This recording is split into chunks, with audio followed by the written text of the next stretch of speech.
this is Jim. And Ralph. And today we're going to be talking about the use of psychological terms in social media and in misinformation in general. Hey, Ralph, does it seem like everybody's a psychologist today? It does. And people diagnose, misdiagnose, use terms, misuse terms. For example, I could say to you, Jim, I am sensing today that I'm good. I feel good. Now that's a sensation that I feel. Okay. But the fact that I got up and said, "Oh, it's a good day.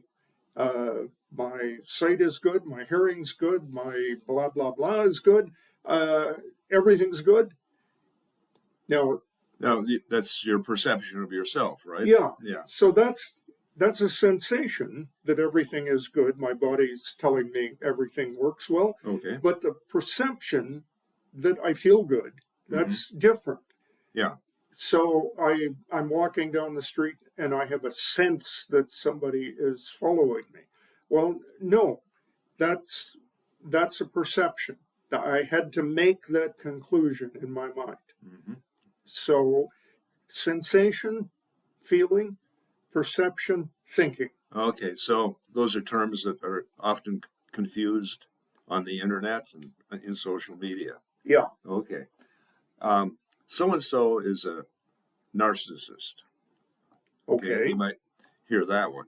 Well, how can I diagnose so-and-so, a senator or a presidential candidate, if I have never sat down in a room with that person and, administered psychological tests and do what I do as a psychologist?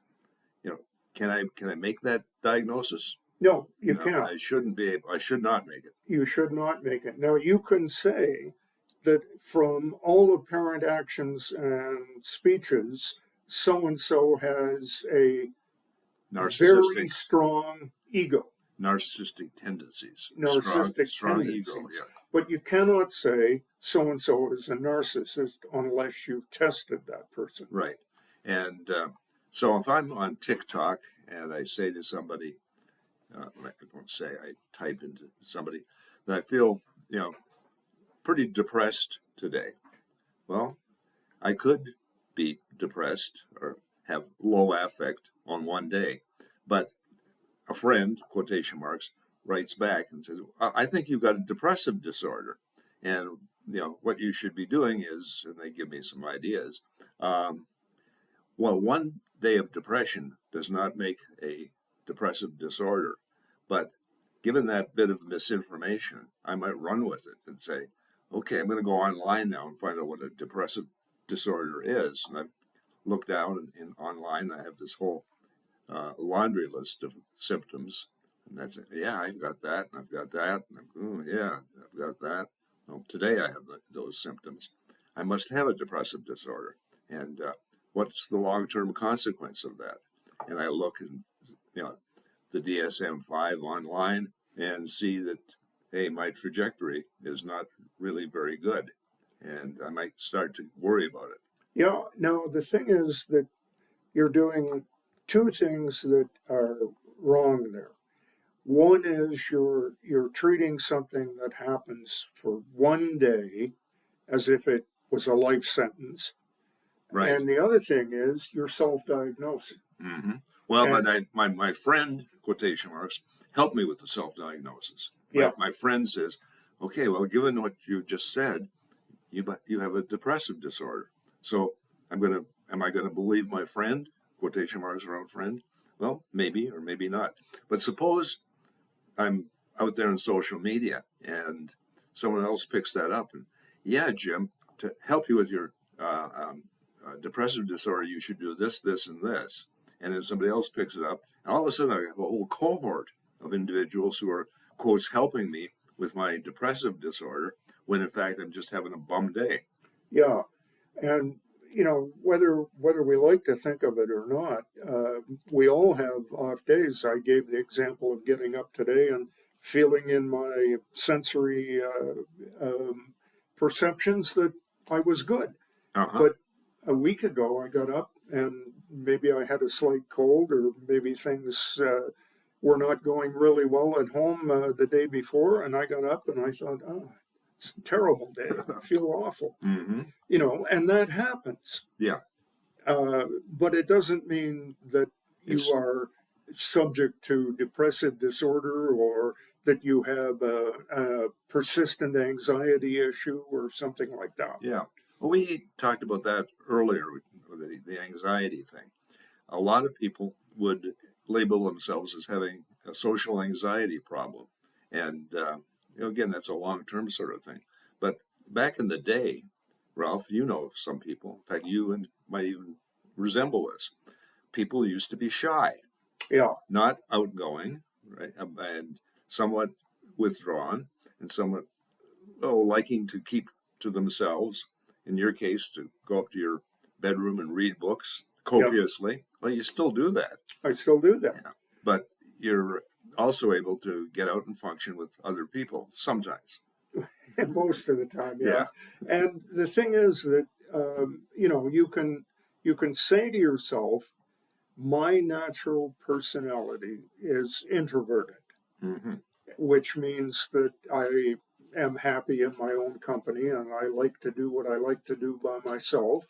But you could also say, okay, my introversion is not going to be good if I want to have a career teaching in university.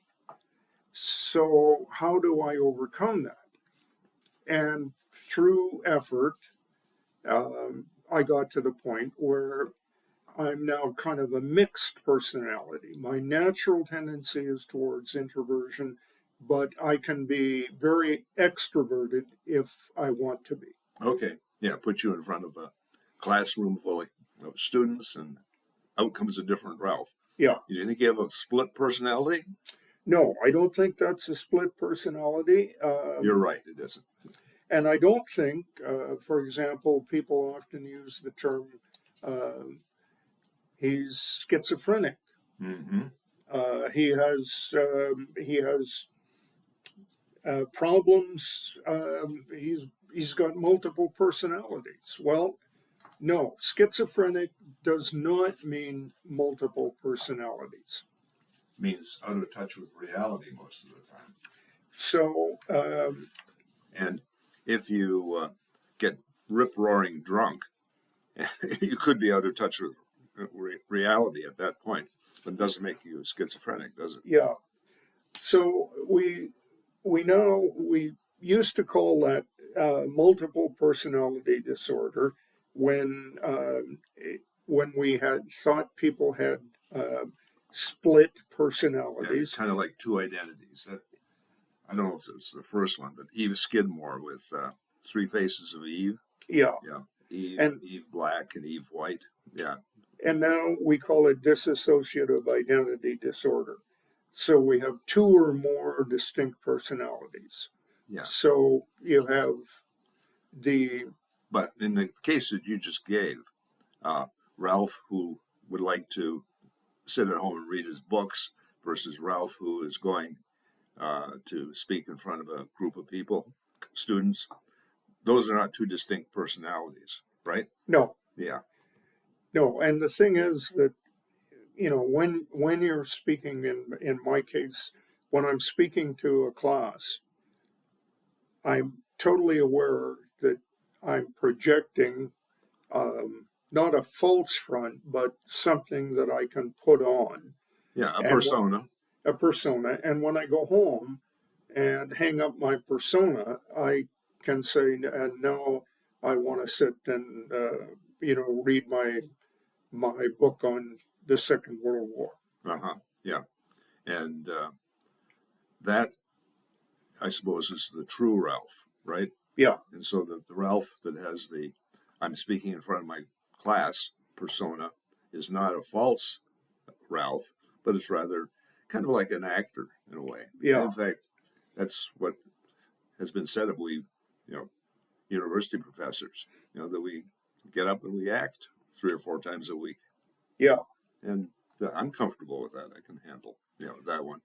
The thing of it, I think that makes it sort of tough would be if a student of yours saw you sitting in the faculty lounge, just reading your book and being very, very quiet, and then saw you in class and you were dynamic and gave great examples, and that student might say, "Oh, I was in class with Dr. Baber today, and man, is he schizophrenic. He's got split personalities all over the place. Yeah. He's introverted, and yet he's really, really extroverted."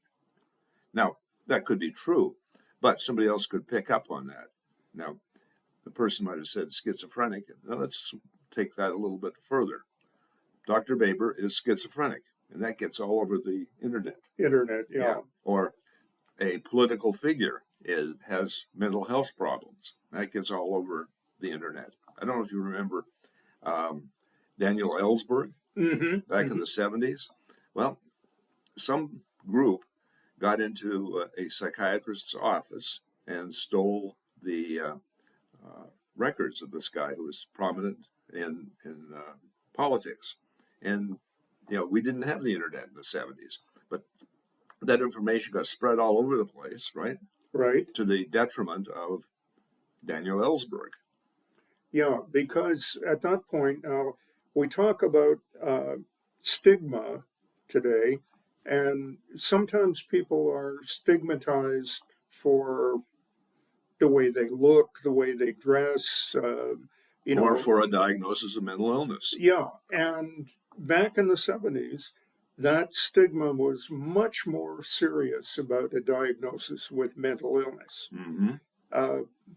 People who were in public life were always supposed to be strong, centered, capable, competent, and had no worries about depressive disorders. Yeah. In fact, if there was a rumor that got out that you had some sort of a psychological problem, that could do you in. I remember there was a politician, I can't remember the name, that had treatment, I believe electroconvulsive therapy treatment, and that came out, and he was a presidential candidate, and that just ruined him. Yeah. I mean, you don't have to be crazy to get psychological treatment. Sometimes you have to be crazy not to get it. But that was a stigma that was a huge one. And something else that's pretty huge these days, Ralph, that is, and we've talked about this in our continuing ed courses under record keeping, I believe, and that is that hackers can get into databases and get your psychological reports. Now, we're not seeing that kind of thing on a daily basis in social media, but we did have that one case out in California where some parent got into the record system of the Los Angeles public schools and spread all of the special education material all over the internet. So you got to watch that. Also, it doesn't happen a lot, but this stuff that we were talking about earlier, the self-diagnosis and oversimplification of psychological terms, that's something that does happen quite a bit. Yeah. For example, somebody might be talking about a killer, a serial killer versus a mass murderer. Is there a difference between those two? Well, yeah, there's a difference in time. So, for example, a serial killer kills one person in sequence. One person, then another person. One person, then another person, then another person, until they're caught. Yeah, a Ted Bundy type person. And that serial killer tends to have a pause between killings. Yeah. So I kill individual A, and then I wait 6 months, and then I kill individual B, maybe in another town. And so it's very hard sometimes to catch a serial killer. Yeah. But the intervals between killings tend to shorten. Okay, that's like the movie Psycho. We have what was the name of the guy in Psycho? The motel and the motel owner. Yeah. Anyhow, he was a serial killer. Somebody who goes into a public school in Texas and shoots 15 or 20 people. That's an example of a mass murderer, right? Yeah, because that's one event with multiple killings. Yeah. So, you have to make the difference.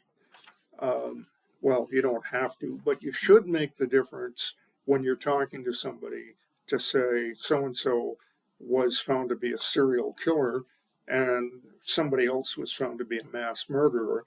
There's a distinction. Yeah, it's not, you can't use the two of them interchangeably. Well, there's a lot of terms out there that people do use kind of interchangeably. Delusions versus hallucinations, disease versus illness, symptoms versus signs, relapse versus recurrency. And the big one is insanity versus incompetence. You know, you're insane, Ralph. No, I'm not. Okay, well, I might say that. Right, type that out in my social media scree about you. But we've already demonstrated that you're not insane.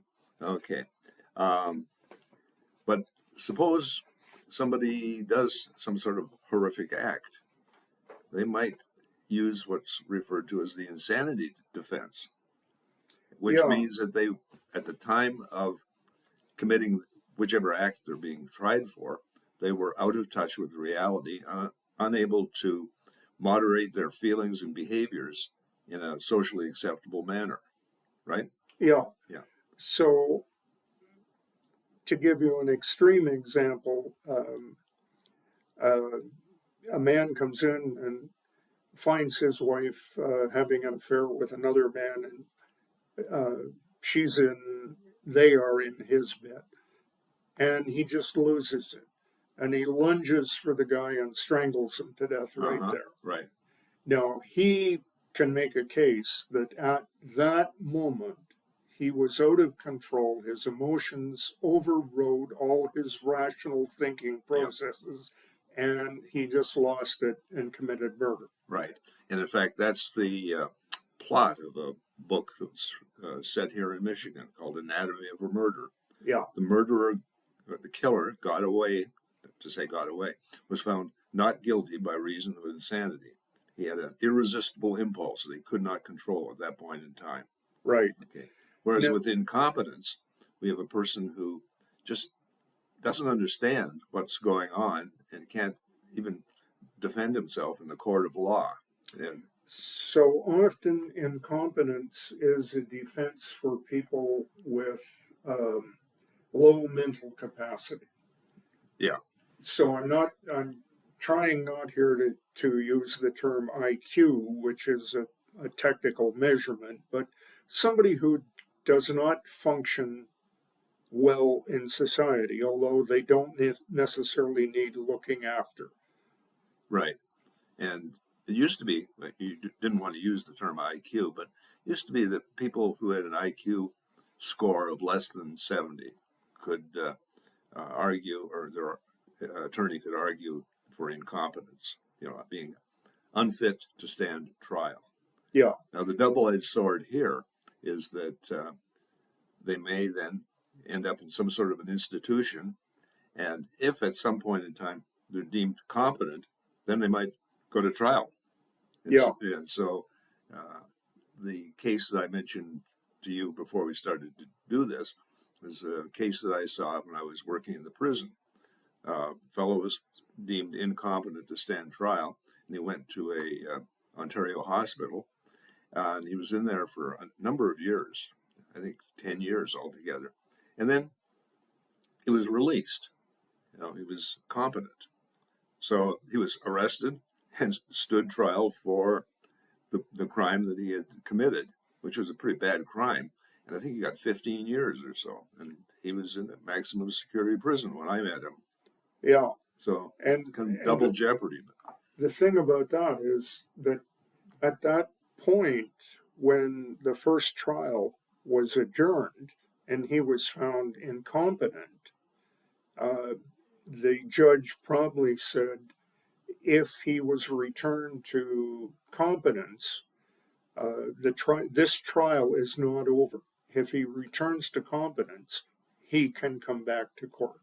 Yeah, I'm not sure in this particular case the judge said that, but anyway, that's what happened. Yeah. Now, one of the interesting things that we look at just in terms of thinking about IQ, which is basically a measure of the population with a norm of 100. Okay. Yeah. So you say, well, we give the IQ test to 10,000 people and we take the normative score. What's the average? It's 100. Yeah, right. So then we say, well, so people who are above the norm in various ways, um, let's say somebody has an IQ of 120 or 140, we might say they are in the 90th or 95th or whatever percentile. Right. So they're higher than normal. Yeah. Somebody who scores lower, we say, okay, this person has an IQ of 80. That means that they're in the, let's say, the 40th percentile. Yeah, more like the 65th. 65th, okay. Yeah. Now, right at the moment, you say, well, there's always been a place for people with kind of marginal IQs, like 80, in the Army. Mm-hmm. Well, right at the moment, there is not a single job in the Army that you can fill if you have an IQ of 80 or less. Okay, because everything's so high tech. Everything's so high tech. Yeah. Even the common soldier now is expected to have radio comm, satellite navigation, all kinds of high tech gadgets, night vision, etc., etc. Mm-hmm. So you say, well, the guy could sweep out the stables for the horses we don't use anymore? No, there's not a single job that can be filled. So what do you do with a person like that? Well, you generally put them into some sort of sheltered workshop kind of thing, where there are jobs like trimming the grass for the city Mm-hmm. that they can do under supervision. Yeah. I would argue that somebody with an 80 IQ could do almost any of the work that we need done around the town of Mount Pleasant, whether that would be repairing light bulbs, for street lights that don't work, or planting things. I don't think that a low IQ should necessarily stigmatize somebody, but a very low IQ would render somebody to be judged incompetent to stand trial. Ralph, we've looked at a number of these terms, and there's still a lot of them that are being used out there inaccurately. So maybe we should continue this conversation in our next podcast. We should do that, Jim, because one of the things that I'm arguing for is the precision use of terms, even in common speech or on the internet. So it makes for a healthier environment. Well, certainly a healthier environment is something we all want, Ralph. So let's not eat too many more donuts before the next podcast. We'll try not to. Before the next, as we end our podcasts, this is Jim and Ralph saying, keep your stick on the ice. Because we're all in this together.